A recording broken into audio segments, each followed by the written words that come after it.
American policy in the Middle East is built on probably, I'd say, two big pillars, and that is support for Israel and support for sort of Sunni autocracies or Sunni authoritarian regimes throughout the region. And I think that sometimes you have this in policy where you have the two things on which they hang their regional policy are also two things that undermine the security of the region. So you could make a really strong case to say that actually unconditional support for authoritarian regimes in the region could create a headache down the line if you have a sort of an Arab Spring Part 2 coming up later down the line. So the sort of pillars of strength on which America bases its policy are also quite sort of points of weakness, I think, for them moving forward. Today we're going to be talking about how the incoming Trump administration might deal with, handle, approach the Middle East, because there is a lot going on in the Middle East. There's always a lot going on in the Middle East, but things really seem to be escalating right now.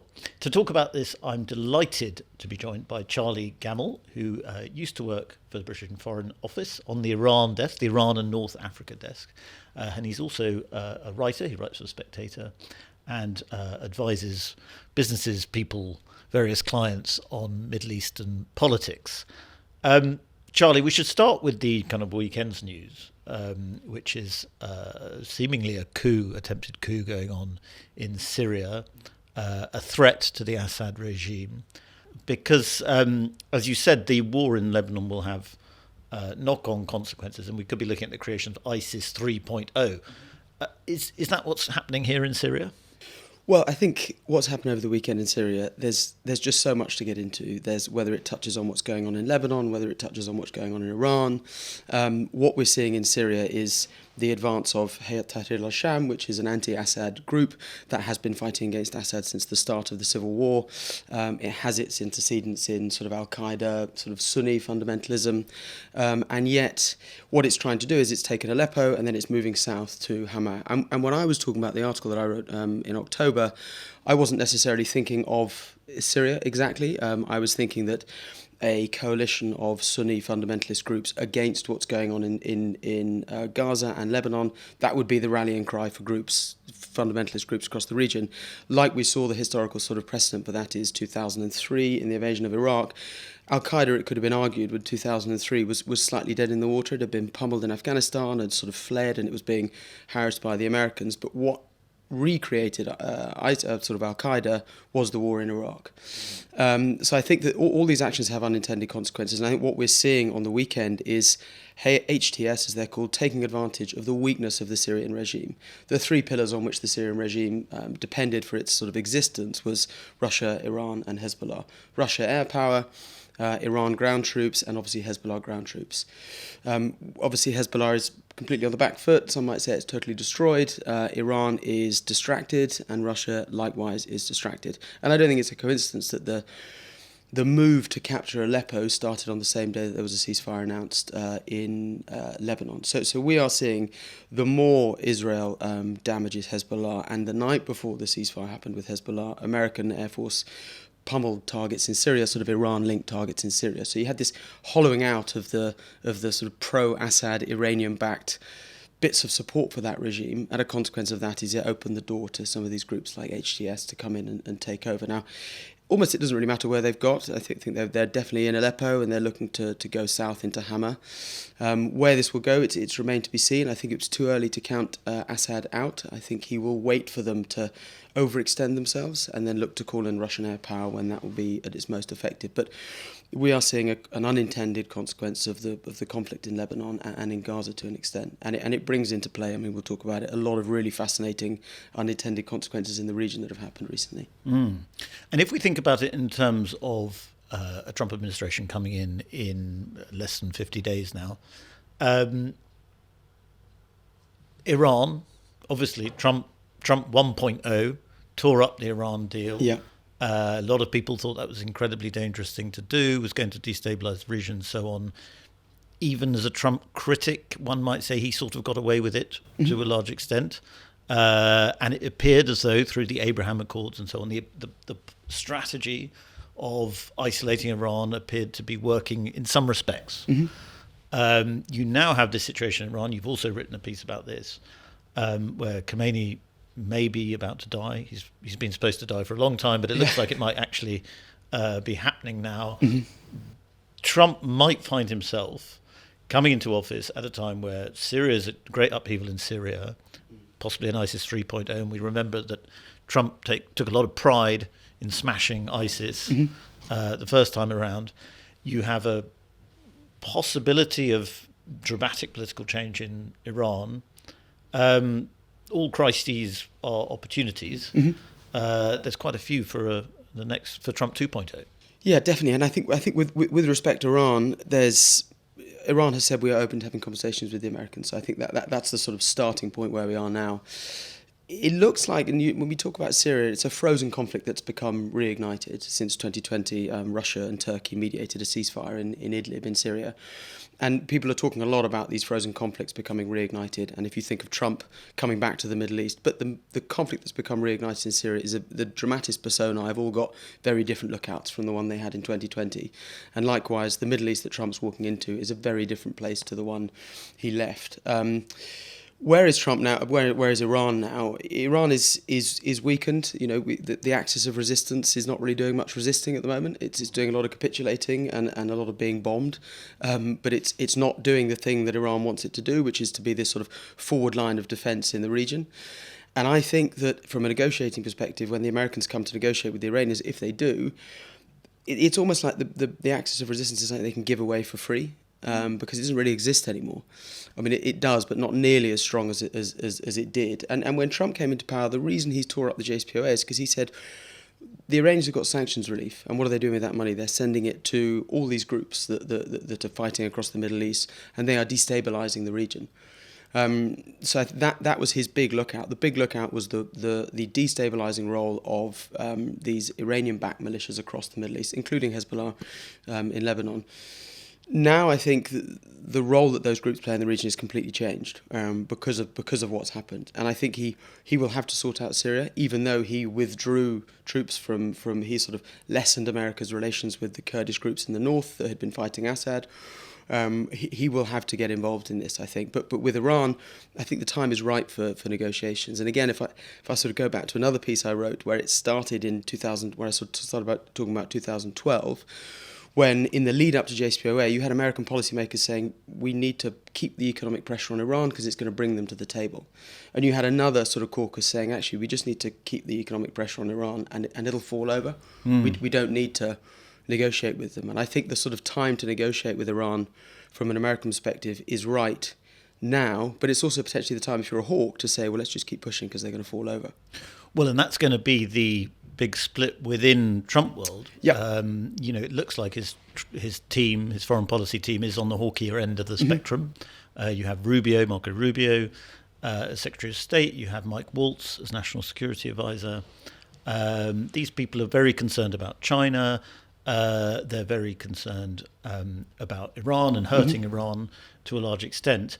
However, Trump loves to surprise, and my pet theory on this, stemming from having read your stuff actually, is that just as Nixon went to China and Trump went to Pyongyang, Trump 2.0 might like the idea of going to Tehran and surprising the world with some sort of accommodation. Yeah, and let's not forget that China, doing that would be a potential sort of cross in the column for China, because China gets cheap energy from Iran, and that's a real benefit for the Chinese kind of economy at the moment. It's buying heavily discounted economy from Iran. If they could decouple Iran from China, that would be a great strategic win for the West. And I think if you're going to think about this, if you go back to 2001, after the fall of the Taliban and after 9/11, there was some really good advice there to the Bush administration saying, now is the time to ally ourselves with Iran. Iran was the only country in the Middle East that had candlelit vigils for the victims of 9/11. We shared, or the West shared, an enemy in the Taliban. The West shared an enemy in Saddam Hussein. Europe shared the problem that Iran had with the drug trade coming from Afghanistan. So there were lots of reasons why Europe and Iran, or the West and Iran, could have allied strategically. There were lots of common interests. And obviously 2001, the access of evil speech was a massive sort of sea change in that. And then Iran sort of said, like, we've had enough. And it's important to remember that you said there that Trump thinks that he sort of single-handedly defeated ISIS. If you speak to an Iranian, they would say, well, actually, you guys didn't defeat ISIS, we defeated ISIS. And the Iranians would say a lot of these groups like HTS, a lot of these sort of Sunni fundamentalist groups, they were funded by the West in the lead whilst they were trying to topple Assad. And I think the problem that the West has got now, particularly with regards to Syria, is we had Sir Alex Younger, the former chief of MI6, on the radio this morning talking about de-escalation. I think the problem that Europe and America has is that we can't really talk to the Assads because they just won't want to talk to us. We've sort of stopped, really. Obviously, there's those relations with all those Sunni fundamentalist groups completely dead in the water. The support for Kurdish groups, not what it was. So it's how does Europe and America play a role in the Syrian conflict, given that it's dominated by Russia and Turkey as those external powers? But I absolutely think that Trump has got it within him to do something unexpected on Iran, and now is the time, potentially. But obviously, the American, or the role of the sort of the bogeyman role that Iran plays in the American psyche, we can't overestimate how deep that goes. I mean, so many Americans who saw the Beirut bombings in the 1980s, the enmity between the hostage crisis, America and Iran, goes very, very deep. And from the Iranian side, a core part of the Iranian revolutionary DNA is resistance to tyranny, and they see tyranny as kind of American tyranny predominantly. So you're weighing up some quite big animosities that are very deeply sort of baked into the Iranian psyche, and I think to a degree the American psyche now. Well, then the key player will be Israel, as far as the Trump administration is concerned, because there's this sort of sense, and I think it's justified to some extent, that to a large extent, Trump, Jared Kushner, and to a certain extent Mike Pompeo, Secretary of State, outsourced Middle Eastern policy to Netanyahu and Israel. They did what Israel wanted in the Middle East, and it proved to be quite effective, obviously, though, to Israel's benefit. Given the people he's appointed, would you anticipate something similar happening again? Yeah, I think just as a sort of American policy in the Middle East is built on probably, I'd say, two big pillars, and that is support for Israel and support for sort of Sunni autocracies or Sunni authoritarian regimes throughout the region. And I think that sometimes you have this in policy where you have the two things on which they hang their regional policy are also two things that undermine the security of the region. So you could make a really strong case to say that actually unconditional support for Israel is going to create headaches for America down the line because of what's going on in Gaza, because of what's going on in Lebanon. Unconditional support for authoritarian regimes in the region could create a headache down the line if you have a sort of an Arab Spring Part 2 coming up later down the line. So the sort of pillars of strength on which America bases its policy are also quite sort of points of weakness, I think, for them moving forward. So he's going to have to wrestle with that.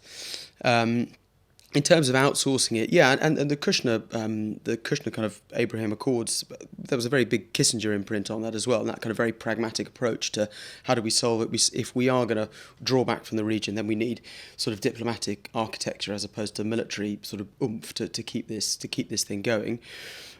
Yes, I think there definitely will be some outsourcing, but as you rightly say, Israel is I wouldn't say the problem, but Israel is the challenge here. And I remember, I think when we spoke in September last year, we were talking about what does the hostage deal, the hostage deal for Americans and Iranians, what does that tell us about the Middle East? And I think one of the things I said was the Middle East is actually in a relatively good place at the moment because you had this sort of ongoing potential normalization between powers that had been at loggerheads.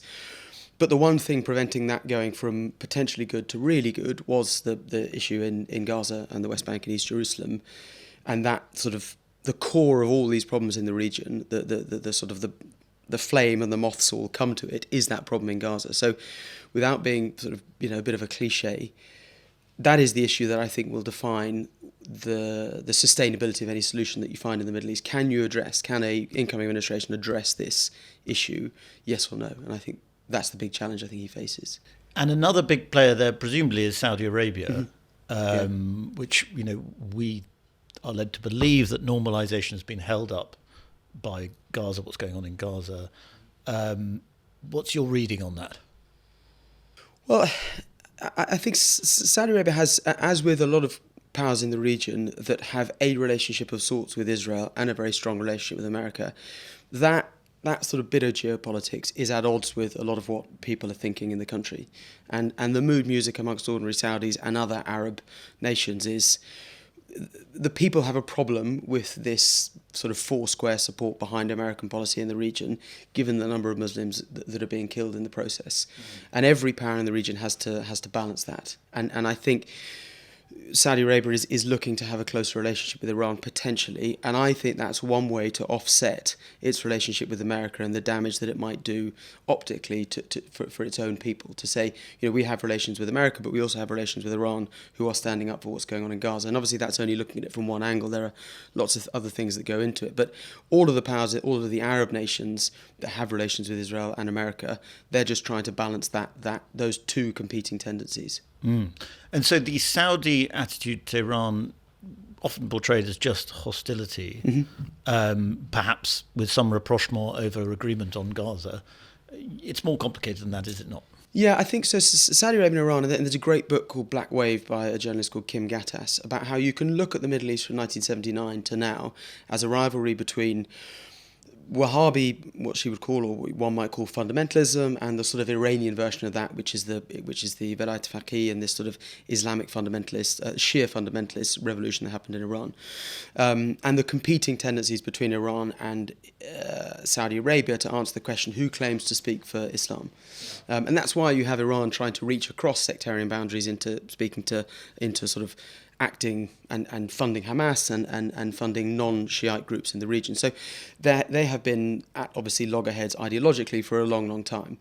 And I think, so you had 2016, the Iranians bombed a Saudi embassy, or a Saudi embassy was firebombed. You had 2019, Aramco facilities were attacked by Iranians. And it was actually Trump who actually pulled the Saudis back from attacking Iran, but because he didn't want a war in the region. The desire from MBS to have a rapprochement with Iran is born of this kind of pragmatism that he has. And there was a big conference, an investment conference in Saudi recently, and he was saying to the assembled sort of guests, my concern is my own constituents, and I have to put money back in Saudi Arabia because I need to look after my own country first. And that, I think, is indicative of a streak of pragmatism within sort of MBS's policies, which we also see in his dealing with Iran. He'd rather have a relationship with Iran that stops something like Aramco being bombed than the sort of perpetuation of this ideological struggle. And he is trying to move himself away from some of that Wahhabi ideology because he just thinks it's bad for business. And in terms of the Trump administration and the Middle East, it's fair to say, since Obama, certainly, American policy has been to try and find a way of extricating America from the Middle East as much as possible. And yet it always ends up being drawn back in to these conflicts, which end up sapping American power and global strength. We may just see a repeat of that in Trump 2.0. Yeah, I think it's very difficult to extricate. It's very difficult for America to extricate itself from the region completely, and a lot of that goes to Russia's alliance with Iran, the conflict in Ukraine. America has to play this sort of chessboard, this balance of power sort of game across the region. And I think what we're seeing in Gaza, what we're seeing in Lebanon, this is what happens when you sort of tilt the scales in a particular way. You think you're tilting the scales in a way into your favour, but actually you find that over here everything goes wrong, and you might have a refugee crisis in Europe, and that's going to lead to the rise of far right. Or there's lots of things that, if you upset the apple cart, it can come out in different places. I think, as I said in my article, there are countervailing tendencies in Trump's presidency. He wants to be supportive of Israel, but he also doesn't want a conflict in the Middle East. And I think the big challenge, and he doesn't want to be dragged into that conflict, facing Trump is, how do you balance those things where you can have a policy which makes you look good and achieves your objectives? And I think for him it's getting the Nobel Peace Prize. I mean, the vanity of Donald Trump is something that I think could work in a lot of people's favour if his policy, if his sort of advisors can harness it to achieve the things that they need to achieve. But I think it's very difficult for America to draw out of the Middle East. And you've seen what happened in, let's say, Mali, for example. Western troops pulled out. What happened? There was a coup, a Russian-backed coup. And if we're thinking in big sort of Cold War terms, geopolitics terms, the rise of China, you can't deal with China on its own, because if you just, but Biden tried to do this when he came in. He said, right, I'm going to basically, I'm going to pull out of Afghanistan, I'm going to pull out of here because we're going to concentrate on China. And if you pull out of one place and China goes in there, you've actually ceded some geopolitical ground to China. So you have to play these geopolitical games across the world, and you can't just look at China and expect that you to solve it bilaterally. Specific pivot, you take your eye off the ball. You take your eye off, and the something other else direction. happens. Exactly. And we, Mali's a good example. A massive coup in Mali, and the counter-terrorism efforts there from the West have basically come to naught. Charlie Gammell, thank you very much for coming to Americano. Pleasure.